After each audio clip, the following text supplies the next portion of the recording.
આજે આપણે અમદાવાદ में ઇન્સ્પેક્ટર અને ઉપરી અધિકારીના તમામના ક્રાઇમ કોન્ફરન્સ લેવામાં આવી રહી છે.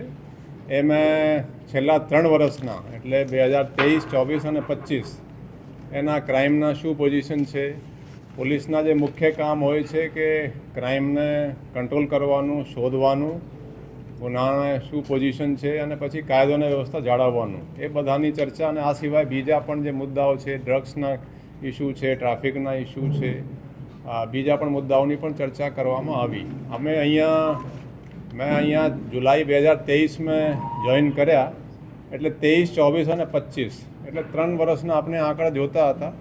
ખાસ કરીને આપણે જે સીસીટીવીના જે પ્રોજેક્ટ હાથ લીધા છે એમાં 24,000થી વધારે સીસીટીવી લોક ભાગીદારીથી અહીંયા અમદાવાદમાં સિટીમાં લગાવ્યા છે. એનાની ફીડ પણ 3,000થી ઉપર પોલીસ સ્ટેશન લેવલે અને કંટ્રોલમાં આવે છે. એમાં ડિટેક્શનમાં શું ફેરફાર થયા છે, આ બધી ચર્ચા કરવામાં આવી. અને મને કહેતા બહુ ગર્વ થાય છે કે ક્રાઇમ ખૂબ જ કાબૂ હેઠળ છે. હું તમને આંકડાકીય અગર બતાવીએ, શરીર સંબંધી ગુનાઓ જેમાં ખૂનની કોશિશ અને મારામારી વગેરે તમામ આવે છે, એ 2023 2167 હતા, પછી 24 1925 અને 25 1705 રહી ગયા.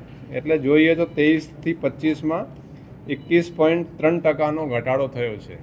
એવી જ રીતે ધાડ, લૂંટ, ઘરફોડ, ચોરીઓ તમામ જે મિલકત સંબંધી જે ગુનાઓ છે એ 2023 5,622 હતા, પછી 2024 4,278 રહ્યા, પછી 2025 3,807 રહ્યા. એટલે એમાં પણ 32.2% ઘટાડો છે મિલકત સંબંધી ગુનાઓમાં. ઠગાઈ અને વિશ્વાસઘાત, એમાં જે આર્થિક ગુનાઓ છે એ થોડું વધ્યા છે. એ 2023 511 હતા, પછી 24 656 થયા, પછી 2025 753. એટલે આર્થિક જે ઇકોનોમિક ક્રાઇમ છે 47% વધારો થયો છે. પછી બળાત્કાર અને છેડી, મહિલાઓને લગતા ગુનાઓ છે એમાં પણ 2023 626, પછી 24 490 અને 25 451. એમાં પણ 27.9% ઘટાડો છે. કે મુખ્ય આપણે ફર્સ્ટ પાર્ટના ગણીએ, જેમાં બધા જ મેન ક્રાઇમ આપણે ગણવામાં આવે છે, મારામારીથી થઈને ચોરીથી લઈને ચીટિંગ વગેરેના તમામ મેન ફર્સ્ટ પાર્ટ પોલીસ ગણે છે. એ 2023 12,229 હતા, પછી 2024 10,074 થયા, પછી 2025 9,557 થયા. એમાં પણ 21.8% ઘટાડો છે. એ તો ક્રાઇમની સ્થિતિ. જે ડિટેક્શનની આપણે જોઈએ તો એમાં પણ બહુ મોટા આપણે કામયાબી રહી છે. ડિટેક્શનમાં જैसे ખૂનની કોશિશ વગેરે તો 100% ડિટેક્ટ સામાન્ય રીતે હોય છે, પણ જે શરીર સંબંધી ગુનાઓ છે એ 2023 98.6, 24 99.2 અને હવે 99.7%. એટલે એમાં 1.15% વધારો છે બોડી ઓફેન્સીસમાં. અને જે પ્રોપર્ટી ઓફેન્સ છે, ધાડ, લૂંટ, ઘરફોડ, ચોરી વગેરે તમામ મિલાવીને 23 36.8%, પછી 24 ડિટેક્શનની ટકાવારી શોધવાની 38% હતી અને 25 47.7%. એટલે 23થી ગણીએ તો એમાં તમામ મિલકત સંબંધી ગુનાઓમાં 10.8%નો વધારો થયો છે. હવે જે પહેલે ચોરીઓ થતી હતી, ચાહે વાહન ચોરી હોય કે ઘરફોડ ચોરીઓ હોય, એ ડિટેક્શન ઓછી હતી. અને એના મુખ્ય ફાળો આપ તમામ જે અમદાવાદના જે લોકોએ સહયોગ આપ્યા સીસીટીવી લગાડવામાં, એમાં આપણે મોટી સફળતા હું એમને ગણું છું. પછી સુપરવિઝન પણ આપણે કડક કર્યા છે. પોલીસ પેટ્રોલિંગ કરે છે, ડીસીપી સુધીના અધિકારીઓ સેન્સિટિવ એરિયામાં પેટ્રોલિંગ કરે છે, વાહન ચેકિંગ પણ આપણે કરાવીએ. નાઇટ રાઉન્ડને બહુ ઇફેક્ટિવ કર્યા છે. પોલીસ નાઇટ રાઉન્ડ બરાબર કરી રહી છે. એમાં આવીને એક રજિસ્ટર છપાવીને દર નાઇટ રાઉન્ડ વખતે 2 થી 3ની વચ્ચે આવીને સહી કરે છે. પછી સુપરવિઝન અધિકારી નાઇટમાં નીકળીને જોઈ શકે, 4 વાગે જ આવે, જો એ સહી નહીં મળે તો એબસેન્ટ ગણીને એને કાર્યવાહી કરવામાં આવે છે. ઓવરઓલ સુપરવિઝનનો પણ ઇફેક્ટિવનેસ વધારી છે અને ક્રાઇમ ખૂબ જ કાબૂ હેઠળ છે. બાકી આની વિગત તમામ આપને મળી જશે. તડીપારના જે કેસો આપણે જોયા, એ તડીપાર પહેલાં 23 136, 24 152 અને 25 259. એમાં પણ 90% વધારે તડીપારના કેસો મૂક્યા અને પાસા મેં 706 23 હતા, પછી 24 953 અને 25 1109, એમાં પણ 57%નો વધારો છે. એ બધી ડિટેલ આપણે પ્રેસ નોટ સાથે આ બધી આંકડાકીય જ આપણે આપી રહ્યા છીએ. એકંદરે અને લો એન્ડ ઓર્ડરમાં ગણીએ તો આપણે એ પણ ખૂબ જ કાબુ હેઠળ છે. મોટા મોટા ઓપરેશન્સ પોલીસે કર્યા છે.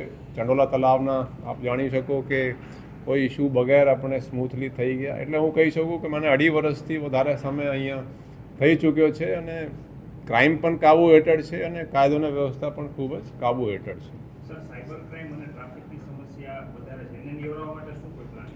સાયબર ક્રાઇમની સંખ્યા પણ વધી છે, એ પણ આંકડામાં છે અને ટ્રાફિકના ઇસ્યુ પણ વધ્યા છે.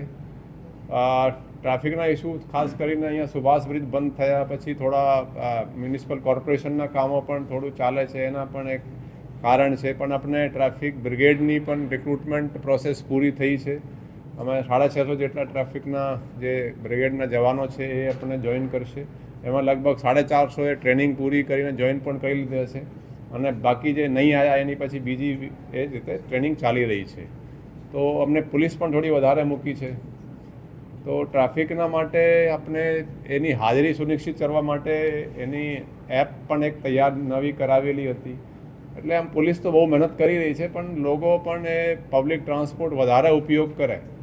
કેમ કે અત્યારે પહેલાં એક ઘરમાં એક જ ગાડી માંડ મોટરસાઇકલો રહેતી હતી, હવે 4 ગાડીઓ રાખે છે અને 2 હસબન્ડ વાઈફ અને બાળકો. એટલે ગાડીઓનું પ્રમાણ વધી ગયું છે, સંખ્યા વધી ગઈ છે. એટલે આપણે થોડી ટ્રાફિકના ઇસ્યુઝ છે, પણ આપણે એને નિવારવા માટે અધિકારીઓ પણ સિનિયર રોડ ઉપર રહે, ડીસીપી સુધીના અધિકારીઓ અત્યારે રોડ ઉપર રહે છે, એ પણ સૂચનાઓ આપી છે.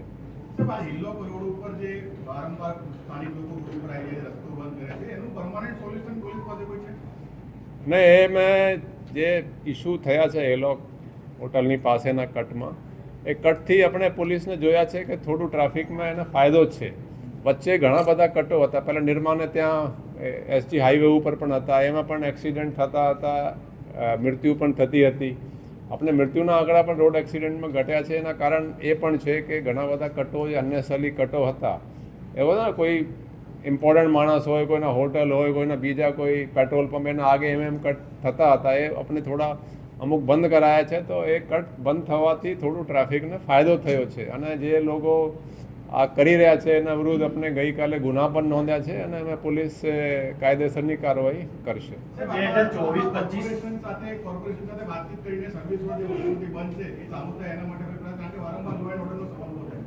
નહીં, એ કોર્પોરેશન એમાં કામ કરી રહી છે. એના ઘણા બધા કામોમાં એ પણ એક કામ એને પ્રાયોરિટી ઉપર લીધા છે. તો એની સાથે કોન્ટેક્ટ કરી આપણે કોર્ડિનેશનમાં રહીને કામગીરી ચાલે જ છે. અમે સર લગભગ છેલ્લા 6 મહિનાથી 3 વાર અલગ અલગ સ્કૂલને બોમ્બ ઉડાવવાની ધમકી મળી છે.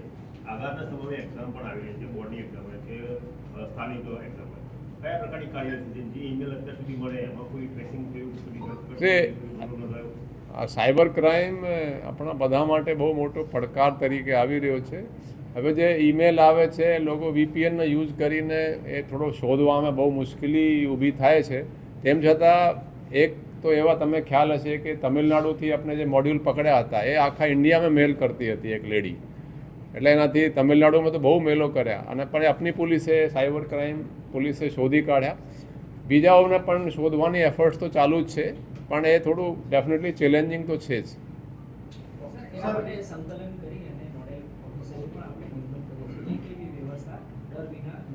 નહીં, આ પરીક્ષા તો વ્યવસ્થિત રીતે થઈ જાય એના માટે ઓલરેડી એક એજ્યુકેશન ડિપાર્ટમેન્ટ તરફથી SOP પણ આવી ચૂકી છે અને અપેક્ષા છે કે વ્યવસ્થિત રીતે પરીક્ષા થઈ જશે. એના એ જે મેલ આવશે એને આપણે કંઈ અડચણ નહીં થાય એ રીતેની આપણે વ્યવસ્થા ગોઠવી છે. સર, શહેરમાં ટ્રાફિકની સમસ્યા લોકો પરેશાન છે. આગામી દિવસોમાં બોર્ડની પરીક્ષા આવી છે, વિદ્યાર્થીઓ પરેશાન ન થાય, સમયસર સ્કૂલ ઉપર અથવા તેમના એક્ઝામ સેન્ટર પર પહોંચી શકે, તેના માટે શું વ્યવસ્થા છે? અને દેખો, ટ્રાફિકના અત્યારે લોકો વ્યવસ્થિત રીતે ટાઈમસર ઘરેથી નીકળે, ટાઈમસર પહોંચી જાય અને ટ્રાફિકના તો આપણે જેટલા એફર્ટ્સ કરી રહ્યા છીએ એનાથી આપણે ઓર વધારે પણ કરવા એફર્ટ્સ છે કે વધારેમાં વધારે પોલીસ રોડ ઉપર રહે, ટ્રાફિકના સંચાલન કરે. પણ લોકોને પણ થોડી ટ્રાફિકની એ જે ઇસ્યુ જોઈને સમયસર પહોંચી જાય એ રીતેની અપેક્ષા છે. સર પ્રિન્સિપલ કમિશનરે જે છે લાસ્ટ જે સંકલનની મીટિંગ કરી હતી એમાં એમ કીધેલું કે અગર પોલીસ તરફથી એન્ક્રોચમેન્ટ્સ કે એસ્ટેટ ડિપાર્ટમેન્ટને મદદ ના મળતી હોય પોલીસ તરફથી તો હું પોતે ઓન ફિલ્ડ આવી જાઉં. સો પોલીસ પર સંકલન ના આપવાને પ્રોટેક્શન ના આપવાના આક્ષેપ લાગી રહ્યા છે ઘડી ઘડી એના ઉપર देखो અડચણને હટાડવા માટે તો આપણે પ્રાયોરિટી રાખી છે. આપણે બહુ તમે જુઓ કોઈ પણ રિક્વેસ્ટ આવે કોઈ બંદોબસ્ત અમુક વખતે એવું હોય દાખલા તરીકે ક્રિકેટનો બંદોબસ્ત આવી ગયો કે અમુક બટ આ રેર હોય જ્યારે રિક્વેસ્ટ આવે આપણે તરત જ બંદોબસ્ત ફાળી આપવામાં આવે છે. આપણે તો એમાં એનાથી પોલીસને પણ ફાયદો છે, ટ્રાફિકને પણ ફાયદો છે. તો આપણે એવું કોઈ ઇસ્યુ નથી કે ક્યારેક એવું ઇસ્યુ થયા હોય. સર એક સવાલ એ છે કે તમે જે ડિટેક્ટ થયેલા ગુના વિશે માહિતી આપી 25માં એવા કેટલા ગુના છે જે ડિટેક્ટ નથી થયા શું કારણ છે? એની આપણે આંકડાકીય માહિતી જે ડિટેલ છે એને આપી દેવામાં આવશે. એ ડિટેલ છે.